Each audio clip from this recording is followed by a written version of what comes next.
I'm Jeff Jackson. I work with Abriculture. I'm working on Minjilji country with the Gimoi and Wallabarri Yidinji mob. We're doing faunal surveys in collaboration with the Reef Assist project. From the beginning of the project, we've been working with Professor Steve Williams, especially because of the work that he's been doing over the last few decades on climate change and the distribution of fauna in the wet tropics. One of the really exciting things about this project is the combination of traditional and Western scientific knowledge. I mean, basically we've sat down with the elders from this area and talked about what are the species that they are very concerned about, what species are really culturally significant, and we can make sure that they're included in our biodiversity monitoring program. And plus we can pass on our perspective to them and they can learn how to do Western science monitoring as well. So it's great both directions. We are scientists in our own method, in the old ancient way of the bush, right? We're the old scientists from there.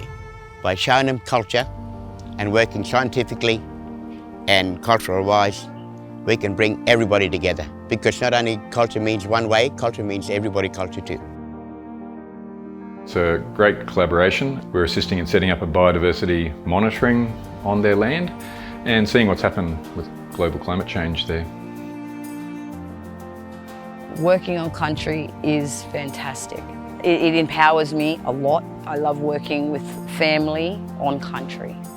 It's rewarding. I feel like I'm looking after my ancestors' home and I feel proud of myself. Projects like this are really critical.